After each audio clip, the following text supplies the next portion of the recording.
सर्वेभ्यो नमो नमः। ईपीजी पाठशालायां अत्र भवतां समेषाम् अत्र स्वागतं सुस्वागतम् अभिनंदनं च। मम नाम डॉक्टर विष्णुपद महापात्रो अस्ति। श्री लाल बहादुर शास्त्री राष्ट्रीय संस्कृत विद्यापीठस्य न्याय वैशेषिक विभागे सहाचार्य रूपेण कार्यरतो अस्मि। मत्कृते निर्धारित पाठ्यग्रंथ विद्यते न्याय सिद्धांत मुक्तावल्याः प्रत्यक्षखण्डः। तत्र प्रत्यक्षखण्डेषु पदार्थानाम् उद्देश्य प्रकरणमेव मदीय विचार्य विषय विद्यते। पूर्वस्मिन् पाठे अस्माभिः न्याय वैशेषिक तंत्रे ये द्रव्यादयः सप्त पदार्थाः सन्ति तेषां पदार्थानां स्वरूपं प्रकाशितम्। अर्थात यदि अस्माभिः चिन्त्यते न्याय वैशेषिक दार्शनिकानां परमं लक्ष्यं भवति परम पुरुषार्थ मोक्षैव। तथा च न्याय सूत्रकारैः प्रथम सूत्रे उद्घोषितं प्रमाण प्रमेय संशय प्रयोजन दृष्टांत सिद्धांतावयव तर्क निर्णय बाद जल्प वितंडा हेत्वाभास छलजाति निग्रह स्थानानां तत्व ज्ञानान् निःश्रेयसाधिगमः। अर्थात प्रमाणादि षोडश पदार्थानां तत्व ज्ञानात् मोक्षस्य प्राप्तिर्भवति इति नैयायिकानां यथा प्रयोजनं विद्यते तथैव वैशेषिक सूत्रकारैरपि कणाद महर्षिभिः प्रथम सूत्रे उद्घोषितम् अथातो धर्मं व्याख्यास्यामः। तदनन्तरं तु यतोऽभ्युदय निश्चय सिद्धि सधर्मः। तदनन्तरं पुनः तद्वचनादाम्नायस्य प्रामाण्यम् इति सूत्रत्रयम् उक्त्वा तदनन्तरं प्रयोजनं तत्र तैः उपस्थाप्यते। धर्म विशेष प्रसूतात् द्रव्य गुण कर्म सामान्य विशेष समवाय पदार्थानां साधर्म वैधर्म्याभ्यां तत्वज्ञानात् निःश्रेयसम्।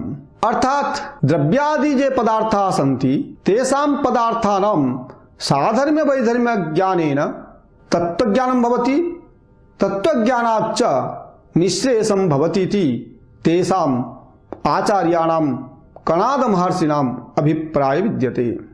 तत्र अस्माभिः किं प्रतिपादितं समवायी कारणत्वं द्रव्यत्व जातिमत्वम् इव द्रव्य सामान्य लक्षणम् उररीकृत्य तत्र पृथिव्यादिभेदेन द्रव्याणां यो नवविधत्वं विद्यते तत्र द्रव्यत्व जाति सद्भावे यत् प्रमाणम् अपेक्षते तदपि अत्र उपस्थापितं पूर्वपाठे। एवंच गुण विभाग प्रदर्शन वेलायां मुक्तावलिकारैः वैशेषिक सूत्रम् अनुसृत्य ये 24 गुणाः प्रसिद्धाः सन्ति तेषां प्रकाशनमपि कृतं। कर्मत्व जात्याख्यं कर्म सामान्य लक्षणं स्वीकृत्य उत्क्षेपणादिभेदेन यानि पंचकर्माणि सन्ति तेषां स्वरूपमपि अत्र प्रकाशितम्। एवंच नित्यत्वे सति अनेक समवेतत्वम् इति सामान्य लक्षणं स्वीकृत्य सामान्यस्य परापर भेदेन यद्दैविध्यं तदपि प्रकाशितम्। अनेन क्रमेण यः तु स्वतः व्यावृत्तः स च पदार्थः विशेषः विशेष पदार्थ स्वीकारादेव कणाद दर्शनं वैशेषिकं दर्शनमिति यत् ख्यातं विद्यते।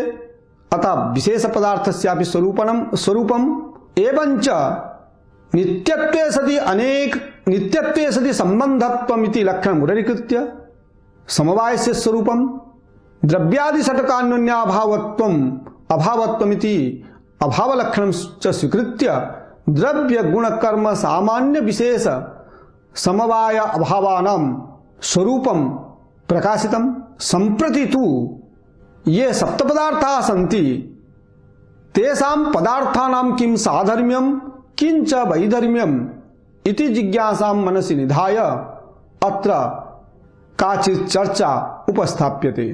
तत्र सूत्रकारैः कणादैः यत् साधर्म्य वैधर्म्याभ्यां तत्वज्ञानात् निःश्रेयसम् इति उक्तं तत्र किं नाम साधर्म्यं किं नाम वैधर्म्यम् इति जिज्ञासायाम् अस्माभिः इदं वक्तुं शक्यते।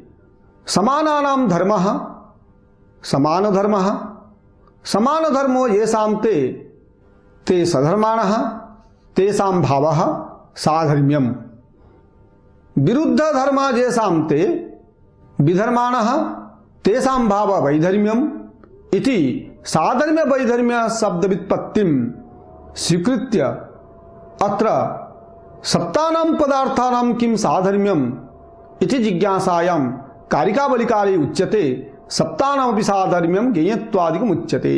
अर्थात द्रव्य गुण कर्म सामान्य विशेष समवायाभावः इति जे सप्त पदार्थाः सन्ति तेषां सप्तानां पदार्थानां साधर्म्यं ज्ञेयत्वम् अविधेयत्वं वाच्यत्वं च विद्यते। तत्र ज्ञेयत्वं ज्ञान विषयत्वं तु सर्वत्रैव अस्ति। संसारे किमपि एतादृशं तत्त्वं नास्ति यद् ज्ञान विषयं न भवति। समेऽपि पदार्थाः ज्ञान विषयीभूताः भवन्ति। अतएव ज्ञेयत्वं ज्ञान विषयत्वं च केवलान्नै सर्वत्र विद्यमानत्वं केवलान्नैत्वमिति नैयायिकानाम् अभिमतं विद्यते। तथैव यथा ज्ञेयत्वं ज्ञान विषयत्वं सर्वत्रैव अस्ति तथैव प्रमेयत्वं प्रमा विषयत्वमपि सर्वत्रैव अस्ति। तथैव वाच्यत्वं नाम अविधेयत्वम् अविदा विषयत्वं तदपि स्वरूप संबंधेन सर्वत्रैव अस्ति। अतएव सप्तानाम् अपि पदार्थानां ज्ञेयत्वम् अविधेयत्वं वाच्यत्वादीनि तत्र साधर्म्यं भवन्ति इति वैशेषिकानां मुक्तावलिकारणं च अभिमतं विद्यते। अनेन क्रमेण तत्र प्रशस्तपादाचार्यैरपि प्रशस्तपाद भाष्यस्य व्याख्यानावसरे उक्तं सन्नामपि पदार्थानां साधर्म्यम् अविधेयत्वं प्रमेयत्वं ज्ञेयत्वानि। तत्र इदं चिन्तनीयं यथा सूत्रकारैः षट् पदार्थानाम् आदौ उल्लेखः कृतः तमेव पदार्थं स्वीकृत्य भाष्यकारैरपि तत्र उट्टङ्कितं द्रव्यादि सन्नां भावपदार्थानां साधर्म्य वैधर्म्याभ्यां तत्त्वज्ञानात् निःश्रेयसम्। अर्थात द्रव्यादि षट् पदार्थानां भाव पदार्थानां साधर्म्य वैधर्म्याभ्यां तत्त्वज्ञानं निःश्रेयस हेतु इति यद् प्रशस्तपादाचार्ये उक्तं तत्र साधर्म्यस्य वैधर्म्यस्य ज्ञानं तत्त्वज्ञाने प्रयोजकं भवति। अतएव पदार्थ उद्देश्य प्रकरणे तैः उक्तम् एतेषां सन्नां पदार्थानाम् अविधेयत्वं ज्ञेयत्वं प्रमेयत्वं च साधर्म्यम्। परन्तु तत्र एकं विशेषणम् अपि उक्तम् अस्तित्वं च पदार्थानां साधर्म्यम्। अस्तित्वं नाम विधिमुख प्रत्यय विषयत्वम्। तर्हि विधिमुख प्रत्यय विषयत्वम् अस्तित्वं यदुक्तं तत् कथम् उक्तमिति जिज्ञासायाम् इत्थं वक्तुं शक्यते यतो हि सूत्रकारे यथा भावपदार्थानाम् उल्लेखः आदौ कृतः तथैव प्रशस्तपादाचार्यैरपि आदौ तत्र भावपदार्थानामेव उल्लेखः कृतः।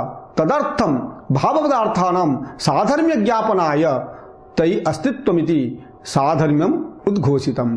तर्हि विधिमुख प्रत्यय विषयत्वं तु एतेषां भावपदार्थानामेव विद्यते यतो हि अभाव पदार्थे विधिमुख प्रत्यय विषयत्वम् अस्तित्वं नास्ति।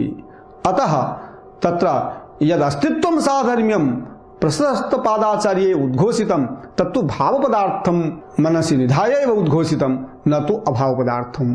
तत्र अभावपदार्थस्य यदि ग्रहणं क्रियते तर्हि तत्र अभावस्य या प्रतीतिः भवति निषेधमुख प्रतीति विषयत्वेन न तु विधिमुख प्रतीति विषयत्वेन।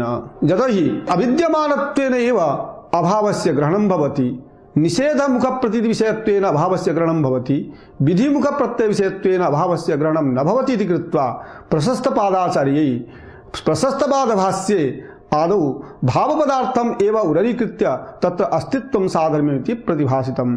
वैशेषिक सूत्रकारस्य अभिमतं स्वीकृत्य एव प्रशस्तपादाचार्यैरपि तत्र सन्नां भावपदार्थानां साधर्म्यम् अस्तित्वमिति प्रतिपादितं।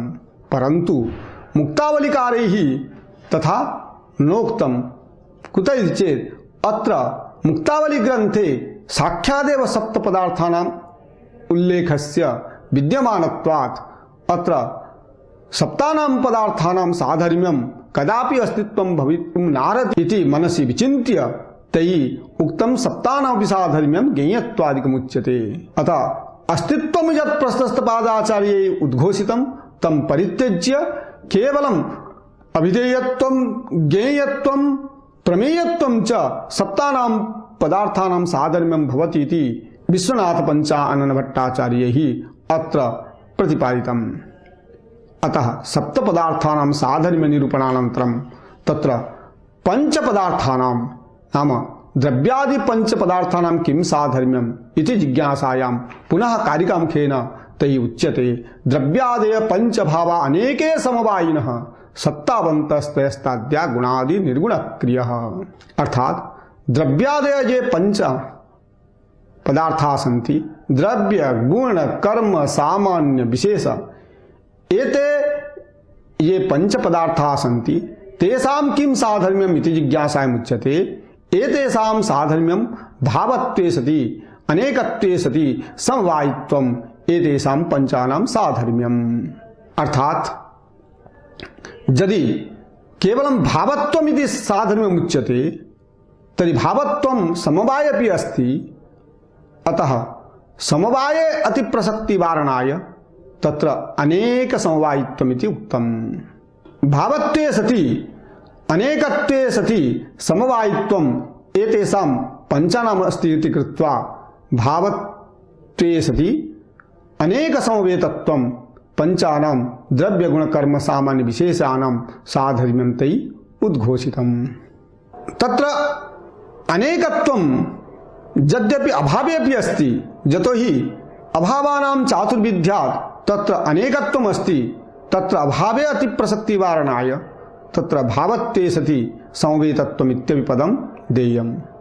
अनेन प्रकारेण द्रव्यादयो पंचभावा अनेके समवायिना इति यदुक्तं तद् द्रव्य गुण कर्म सामान्य विशेषाणां पदार्थानां साधर्म्यम् इति तैः उद्घोषितम्।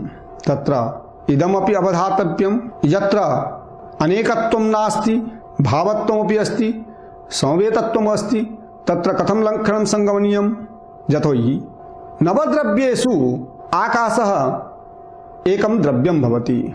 तत्र आकाशे भावत्वं तु अस्त्येव परन्तु अनेक समवेतत्वं तत्र नास्ति इति तत्र कथं साधर्म्यं वक्तुं शक्यते पंचानां। यतोहि पंचसु अंतर्गतेषु आकाशस्यापि ग्रहणं भवति। यत्र एको घट अस्ति तत्रापि घटस्य द्रव्यत्वात् परन्तु तत्र भावत्वस्य विद्यमानत्वेपि अनेक समवेतत्वस्य अभावात् कथं तत्र द्रव्ये एतादृशं साधर्म्यं गच्छति इति जिज्ञासायाम् उच्यते। यत्र एतादृशी स्थितिः आगच्छति तत्र किं कर्तव्यं तत्र सिद्धान्तरीतिम् एव ग्रहणीयम्। अनेक भाव वृत्ति पदार्थ विभाजकोपाधिमत्वम् एव साधर्म्यमिति वक्तव्यम्। एवञ्च समवायित्वं तु समवाय संबंधेन संबंधित्वम् इत्येव अर्थः स्वीकरणीयः न तु समवायवत्वम्। यतोहि समवायवत्वस्य सामान्यादौ अभावो विद्यते। यत्र च पुनः तादृशी स्थितिः आगच्छति समवाय संबंधेन संबंधित्वं नास्ति एतादृशी स्थितिः यदि किमपि द्रव्ये आगच्छति कोऽपि गुणे वा आगच्छति तथापि तत्र न्याय सिद्धांत रीति एव स्वीकरणीया। तत्रापि समवेत वृत्ति पदार्थ विभाजकोपाधिमत्वम् एतादृश अर्थः स्वीकरणीया। तथा च नित्य द्रव्येषु परमाणुआदिषु गगनादिषु च नाव्याप्ति। अनेन प्रकारेण भावत्वे सति अनेक समवायित्वं साधर्म्यं द्रव्य गुण कर्म सामान्य विशेष इति पंचानां पदार्थानां साधर्म्यं मुक्तावलिकारे उद्घोषितम्। अग्रे पुनः स वदति सत्तावन्तस्त्रयस्ताद्या। आदौ सप्तानां साधर्म्यम् उल्लिखितं तदनन्तरं तु द्रव्यादिकमादाय पंचानां साधर्म्यम् उल्लिखितं तदनन्तरं पुनः द्रव्यादित्रयाणां नाम द्रव्य गुण कर्मणां किं साधर्म्यम् इति जिज्ञासायाम् उच्यते सत्तावन्तस्त्रयस्ताद्या। आद्या त्रयः द्रव्य गुण कर्म इति ये त्रय पदार्थाः सन्ति तेषां साधर्म्यं तु सत्तावत्वम्। सत्ता नाम जाति। जाति तु समवाय संबंधेन द्रव्य गुण कर्मसु तिष्ठति। अन्यत्र सामान्यम अर्थात जाति सत्ता वा समवाय संबंधेन द्रव्यादित्रयम् अतिरिच्य कुत्रापि न तिष्ठति इति एतेषां त्रयाणां साधर्म्यं भवति सत्तावत्वम्। अतः एव उक्तं सत्तावन्तस्त्रयस्ताद्या। गुणादिकम् आदाय पुनः तेषां सन्नाम साधर्म्यम् उच्यते गुणादि निर्गुण क्रियः। अर्थात गुण कर्म सामान्य विशेष समवाय अभावा ये षट् पदार्थाः सन्ति तेषां षट् पदार्थानां किं साधर्म्यम् इति जिज्ञासायाम् उच्यते गुणादि निर्गुण क्रियः। अर्थात गुणादय ये पदार्थाः सन्ति तेषु गुणादिषु समवाय संबंधेन गुणाः नैव तिष्ठन्ति, क्रियापि समवाय संबंधेन नैव तिष्ठन्ति इति कृत्वा तेषां गुणादीनां सन्नाम पदार्थानां निर्गुणत्वं निष्क्रियत्वं च साधर्म्यम्। गुणः समवाय संबंधेन द्रव्येव तिष्ठति, कर्म च समवाय संबंधेन द्रव्येव तिष्ठति। अतएव गुणः गुणादिषु नैव तिष्ठन्ति, कर्माणि च समवाय संबंधेन गुणादिषु न तिष्ठन्ति इति कृत्वा गुणकर्मणां च साधर्म्यं निर्गुणत्वं निष्क्रियत्वं। तत्र इदमपि अवधातव्यं यत्र घटादौ क्रियाया उत्पत्तिर्नास्ति तत्र कथम् एतादृशं साधर्म्यं स्थापयितुं शक्यते। अर्थात घटः द्रव्यं भवति, तत्र घटे द्रव्ये यदा निष्क्रियत्वम् अस्ति तत्र द्रव्यात्मके घटे निर्गुणत्व रूप साधर्म्यस्य विद्यमानत्वात् भवति अतिव्याप्ति। एवञ्च उत्पन्नं द्रव्यं क्षणं निर्गुणं निष्क्रियं च तिष्ठति। उत्पन्न अवस्थायां घटात्मके द्रव्ये निर्गुणत्वस्य निष्क्रियत्वस्य च साधर्म्यस्य सत्वात् भवति द्रव्ये अतिव्याप्ति। यतो हि भवद्भिः इत्थं प्रतिपादितं निर्गुणत्वं निष्क्रियत्वं च गुणादीनां सन्नाम साधर्म्यं तादृशं साधर्म्यं यदि द्रव्ये गच्छति तर्हि भवति अतिव्याप्ति। तद्वारणाय किं कर्तुं शक्यते इति जिज्ञासायां पुनः विश्वनाथः न्याय सिद्धांत रीतिम् अत्र उपस्थापयति। तथा उच्यते यद्यपि गुणक्रिया शून्यत्वम् आद्यक्षणे घटादौ अतिव्याप्तं क्रियाशून्यत्वं च गगनादौ अतिव्याप्तं तथापि गुणवद वृत्ति धर्मवत्वं कर्मवद अवृत्ति पदार्थ विभाजकोपाधिमत्वं वा तदर्थ नई घटत्वादिकं द्रव्यत्वं वा गुणवद वृत्ति कर्मवद वृत्ति वा किंतु गुणत्वादिकं तथा आकाशत्वादिकं तु न पदार्थ विभाजकोपाधि। तद्वारणाय उच्यते गुणवद वृत्ति धर्मवत्वं। तर्हि गुणवद वृत्ति स्थितिकालीनो घटः भवति, तत्र विद्यमान धर्मः द्रव्यत्व धर्मः, अवृत्ति धर्मः गुणत्व धर्मः, कर्मत्व धर्मः। तादृश धर्मवत्वं तत्र नास्ति इति कृत्वा तत्र नाति व्याप्ति। अनेन प्रकारेण तत्र द्रव्यादीनां पंचानां द्रव्यादीनां त्रयाणां गुणादीनां सन्नां च साधर्म्यम् अत्र उपस्थापितम्। एतावत् पर्यन्तम् अस्माभिः इत्थं चर्चितं सप्तानां पदार्थानां यत् साधर्म्यम् अस्तित्वम् अविधेयत्वं ज्ञेयत्वं च विद्यते तत् निपुणम् उपस्थाप्य तदनन्तरं द्रव्यादि पंचानां द्रव्य गुण कर्म सामान्य विशेषाणां पदार्थानां अनेकत्वे सति भावत्वम् उत वा भावत्वे सति अनेक समवेतत्वम् इति साधर्म्यं प्रकाशितं। तदनन्तरं तु द्रव्यादि त्रयाणां नाम द्रव्य गुण कर्मणां त्रयाणां साधर्म्यं सत्तावत्वम् इति अस्माभिः प्रकाशितम्। एवञ्च गुणादीनां नाम गुणकर्म सामान्य विशेष समवाय अभावानां सन्नां किं साधर्म्यम् इति जिज्ञासायां मुक्तावलिकारे यथा उद्घोषितं निर्गुणत्वं निष्क्रियत्वं तत् साधर्म्यमपि अत्र प्रकाशितं। तस्मिन्नेव समये उत्पन्नं द्रव्यं क्षणं निर्गुणं निष्क्रियं च तिष्ठति इति न्यायं स्वीकृत्य उत्पन्न कालीन घटे निर्गुणत्वस्य निष्क्रियत्वस्य च साधर्म्यस्य विद्यमानत्वात् भवति या अतिव्याप्ति तदतिव्याप्ते परिहारार्थं निर्गुणत्वम् इति यद् उद्घोषितं साधर्म्यं तस्य स्वरूपमपि न्याय सिद्धांत रीतिम् अनुसृत्य अत्र उक्तं गुणवद् आवृत्ति धर्मवत्वम् उतवा कर्मवद् आवृत्ति पदार्थ विभाजकोपाधिमत्वम् इति परिष्कारं स्वीकृत्य तत्र अतिव्याप्ति वारणीया भवति। एवञ्च अत्र इत्थमपि अवधारणीयं यदि द्रव्यादित्रयाणां सत्तावत्वं साधर्म्यं भवति तर्हि अवशिष्टानां पदार्थानां नाम सामान्य विशेष समवाय अभावानां पदार्थानां सत्तावत्वं तु वैधर्म्यं भवति।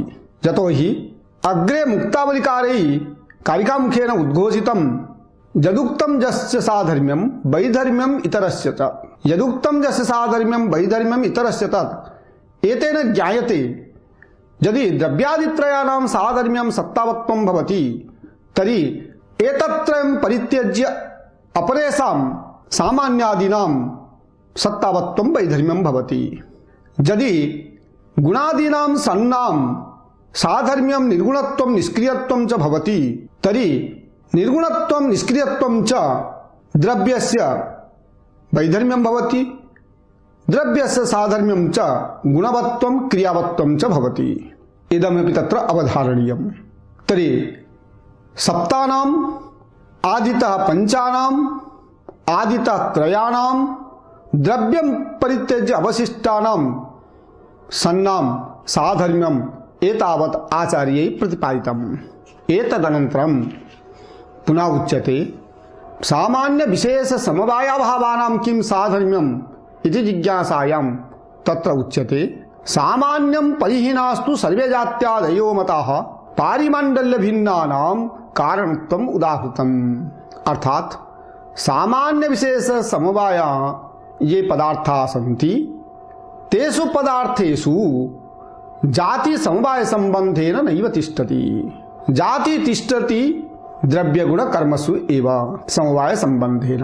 अतएव समवाय लक्षण प्रसंगे अस्माभिः चर्चितं कयो समवाय संबंध भवति इति जिज्ञासायां मुक्तावलिकारे तत्र उद्घोषितम् अवयवावयविनोः गुणगुणिनोः क्रिया क्रियावतो जाति व्यक्त्योः नित्य द्रव्य विशेषयश्च यः संबंधः स समवायः।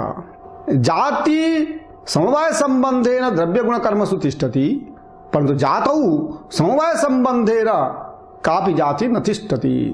यदि जातौ जाति स्वीक्रियते तर्हि अनवस्था भवति। तत्तु जातिवादक प्रकरणे अस्माभिः संपूर्णतया तत्र विवेचितम्। एवञ्च तत्र असंबंध जातिवादक निरूपण प्रसंगे अस्माभिः इत्थमपि प्रतिपादितं प्रतियोगितानुयोगितान्यतर संबंधेन समवायाभावः असंबंध। अर्थात समवाय संबंधस्य अनुयोगीभूता पदार्थाः द्रव्य गुण कर्म अनि एते त्रयः पदार्थाः भवन्ति। समवायस्य प्रतियोगीभूताः पदार्थाः द्रव्य गुण कर्म सामान्य विशेषः इमे पंच पदार्थाः भवन्ति। परन्तु समवायस्य अनुयोगी प्रतियोगी भूता पदार्थाः समवाय अभाव पदार्थाः न भवन्ति इति तत्र समवाये समवायत्वम् अभावे च अभावत्वं जाति न स्वीक्रियते असंबंध जाति बाधकत्वात् इति उक्तम्। अतः अनवस्थाभयेन यथा जातो जाति न स्वीक्रियते तथैव जातिरहितत्वं कुत्र अस्ति? सामान्य विशेष समवाय अभावेषु च जातिरहितत्वं विद्यते। अतः जातिरहितत्वम् एतेषां त्रयाणां भावपदार्थानाम् अभावपदार्थम् आहत्य च चतुर्णां साधर्म्यं वक्तुं शक्यते। यतो हि एतेषु सामान्यादिषु त्रयेषु भावपदार्थेषु अभावेषु च जाति समवाय संबंधेन न तिष्ठति। जाति तिष्ठति तु केवलं द्रव्य गुण कर्मसु एव समवाय संबंधेन तिष्ठति। अतः जातिरहितत्वं सामान्यादीनां साधर्म्यं जातिरहितत्वं च द्रव्य गुण कर्मणां वैधर्म्यम् इत्यपि वक्तुं शक्यते। यदि जातिवत्वं सत्तावत्वं द्रव्य गुण कर्मणां साधर्म्यं भवति तर्हि जातिमत्वम् एतेषां सामान्यादीनां वैधर्म्यमपि भवितुम् अर्हति। अतः जदुक्तम यस्य साधर्म्यम वैधर्म्यम इतरस्य तत् इत्यपि कथनमपि अत्र संगच्छते। एतेन ज्ञायते कारिकावलिकारे यदुक्तम सामान्यम परिहीनास्तु सर्वे जात्यादयो मतः, अर्थात सामान्य आरभ्य अभाव पदार्थम यावत् ये चत्वारः पदार्थाः सन्ति तेषु चतुर्षु पदार्थेषु जाति समवाय संबंधेन न तिष्ठति, अतः जाति रहितत्वम् एतेषां साधर्म्यम्। तत्र इदमपि अवधातव्यम्, समवायी कारणत्वं द्रव्यस्य यदि विज्ञेयं गुणकर्म मात्र वृत्तिस्तु ज्ञेयम् अथाप्य असमवायी हेतुत्वम् इति कारिका निरूपणावसरे मुक्तावलिकारैः यथा उद्घोषितं विश्वनाथैः समवायी कारणत्वं केवलं द्रव्येव भवति, अतः समवायी कारणत्वं द्रव्यस्यैव साधर्म्यम्, असमवायी कारणत्वं गुणकर्मणोः साधर्म्यम्। यथा अस्माभिः अवलोक्यते घटकार्यं प्रति कपालं समवायी कारणं, कपालद्वय संयोगः असमवायी कारणं, तर्हि समवायी कारणता द्रव्येव भवति, कपाले कपालनिष्ठा भवति। असमवायी कारणता तु संयोगे विद्यते, संयोगस्तु गुणपदार्थः, अतः गुणे एव असमवायी कारणता तिष्ठति। संयोगार्थमपि क्रिया अपेक्षते, तर्हि क्रियायामपि असमवायी कारणता अस्ति इति गुणकर्मणोः साधर्म्यं। तत्र असमवायी कारणत्वं गुणकर्मणोः यत् साधर्म्यम् असमवायी कारणत्वं विद्यते तद् द्रव्यं कृते तु तद् वैधर्म्यं भवति, द्रव्यमात्रस्य यत् साधर्म्यं भवति समवायी कारणत्वं तच्च गुणकर्मणोः वैधर्म्यं भवति इति यदुक्तं यस्य साधर्म्यं वैधर्म्यम् इतरस्य तत् इति पंक्तितः अपि अस्माभिः अवगमयितुं शक्यते। अग्रे किं कथयति, पारिमण्डल्य भिन्नानां कारणत्वम् उदाहृतम्, अर्थात पारिमण्डल्य कारणत्वं केषां साधर्म्यम् इति जिज्ञासायाम् उच्यते। पारिमण्डल्यं परित्यज्य अन्येषां समेषां साधर्म्यं कारणत्वम् इति, अर्थात पारिमण्डल्यं नाम अणुपरिमाणम्, अणुपरिमाणं तु न कस्यापि कारणम्। यदि अणुपरिमाणस्य कारणत्वं स्वीक्रियते साधर्म्यं तर्हि किं भवति, यथा परमाणुद्वय संयोगात् देणुकस्य उत्पत्तिः भवति, देणुकत्रय संयोगात् तु त्रसरेणोः उत्पत्तिः भवति, अनेन क्रमेण कपालिका कपालं घटस्य च उत्पत्तिर्भवति। तर्हि देणुकं प्रति परमाणुद्वय संयोगः असमवायी कारणं भवति, परमाणुः समवायी कारणं भवति। एवञ्च कपालतः घटस्य उत्पत्तिर्भवति, कपालं समवायी कारणं भवति, कपालद्वय संयोगः असमवायी कारणं भवति, घटस्तु कार्यं भवति। एतेन किम् अवगम्यते, कारणं किं करोति, सोत्कृष्टं जनयति। यदि परमाणु परिमाणस्य कारणत्वं स्वीक्रियते तर्हि परमाणु परिमाणं तु अत्यन्तं सूक्ष्मं भवति, तत् सूक्ष्म परिमाणेन यन्यं यत् कार्यं भवति तदपेक्षया अतीव सूक्ष्मं भवितुमर्हति। अर्थात यदि परमाणु परिमाणस्य कारणत्वं स्वीक्रियते तर्हि देणुकत्रयात् यत् त्रिसरणोः उत्पत्तिर्भवति, परमाणुगत परिमाणस्य देणुकं प्रति यदि कारणत्वं स्वीक्रियते तर्हि तादृशं देणुकमपि सूक्ष्मं भवति। पुनः तज्जन्य यत् त्रसरेणुः भवति तदपि अत्यन्तं सूक्ष्मं भवति, तर्हि त्रसरेणोः प्रत्यक्षं भवति इति यद् नैयायिकानाम् अभिमतं भवति तत्तत्र न संगच्छते। अतः एव त्रसरेणोः कारणत्वं स्वीक्रियते चतुर्णुकं प्रति, परमाणोः कारणत्वं स्वीक्रियते देणुकं प्रति, कपालस्य कारणत्वं घटकार्यं प्रति स्वीक्रियते, परन्तु परमाणु परिमाणस्य देणुकं प्रति कारणत्वं नाङ्गीक्रियते। यदि परमाणु परिमाणस्य कारणत्वं स्वीक्रियते तर्हि परमाणु परिमाणोः सूक्ष्मत्वात् तद्कारणेन उत्पन्नस्य कार्यस्यापि अत्यन्त सूक्ष्मत्वात् तस्यापि प्रत्यक्षं न स्यात्।